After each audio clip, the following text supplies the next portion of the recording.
you know, me and Keefe D played on the same Pop Warner football team.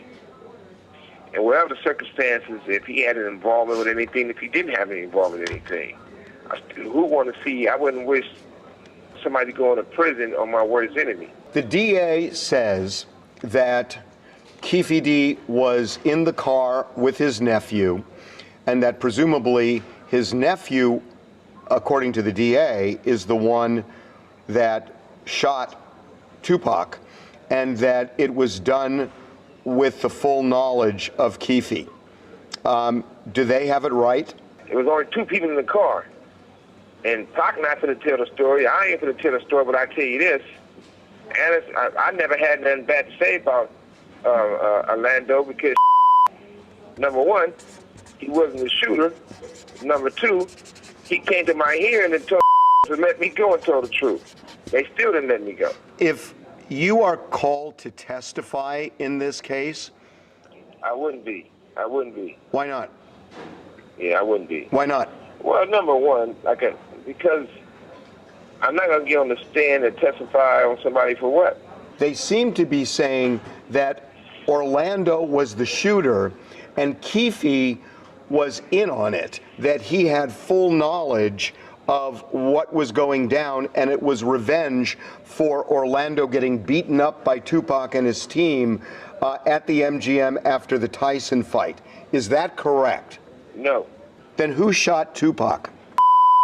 It wasn't Anderson, so that's all I got to say about that part. To summarize, you are saying Orlando was not the shooter, although you won't say who the shooter was. You are not saying whether Keefe was involved in any way in the shooting, and you are saying that if you're called to testify by either side, you will not comply, you will not testify. Do I have that right? 1,000%. I wouldn't go, I wouldn't testify, none of that. Of one of rap music's biggest stars. When Tupac Shakur was fatally shot in Las Vegas last year, his friend and manager, Suge Knight, was by his side. Tonight, in an exclusive interview, Suge Knight talks with our Lennon Ozizwe about what he saw and the events leading to Tupac's murder. September 7th is a part of history.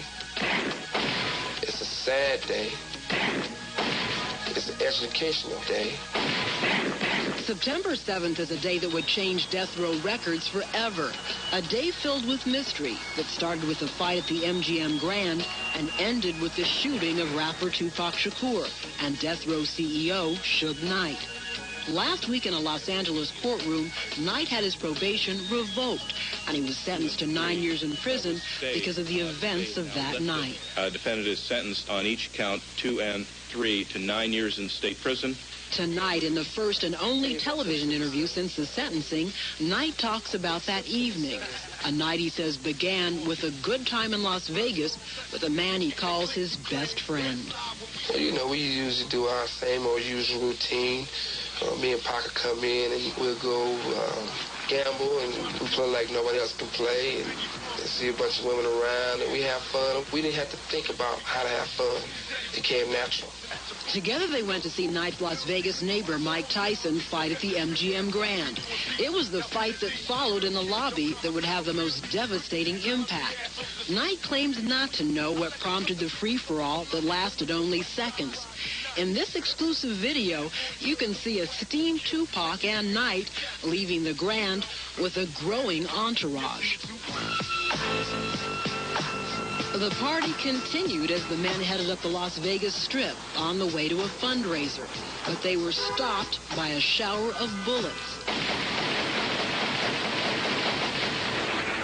Tupac was fatally wounded. Knight was struck in the head. Knight reacted by making a U-turn, a move that's been questioned because the direction is away from any hospital. In our interview, Knight defended his action. How many people you know will get shot in their head where it fractured their skull instead of just taking off driving and thinking about their budget to make sure they're all right? Do you think any person gets shot in the head gonna say, let me see the quickest way to get to the hospital? The average person, I think, would be dead.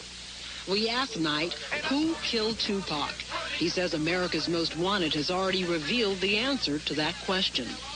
whatever you have, that your show have, and the police have.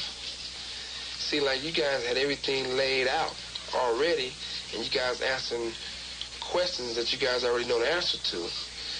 He's referring to the affidavit America's Most Wanted obtained last month. It says confidential informants have identified this man, Orlando Anderson, also known as Baby Lane, as Tupac's killer. Anderson is the same man who was the target of the fight at the MGM Grand. He's denied any involvement in the shooting, and so far neither Anderson or anyone else has been charged in Tupac's killing. But suspicion is centered on at least one other character, Suge Knight himself. There's another theory, and we even had tips at the show. People say that you're behind the killing of Tupac. Okay. Once again, let's use common sense. One, I'm going to be behind killing my best friend and tell him to shoot me in my head. Just shoot me in my head. Make sure you hit me in my head for it can look good. That's crazy. I've had people stop me on the street saying Suge Knight did it, didn't he? One of the reasons they say is Tupac was fixing to leave Death Row Records. Right. One of the things is this. I can guarantee you this. If you look at any interview that Tupac did, if you look at any video, any TV show he did, one thing he always did was praise his Death Row, and me and him praised each other. Knight says he's disappointed that Tupac's mother has said Death Row cheated her son. When I was in jail, I gave her a check of $3 million.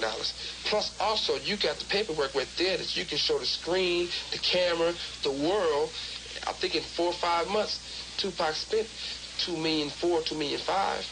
Knight says Death Row Records will continue to succeed in spite of his 9-year sentence for parole violation in connection with that fight at the MGM Grand. Also unchanged, he says, are his feelings for Tupac. I love Pac then, I love Pac now. He loved me. That's my little homie. And it's always going to be that way, you know, and nothing's going to change that. But 6 months later, the murder of Tupac Shakur remains unsolved. If you have any information about the shooting, please call 1-800-CRIME-TV.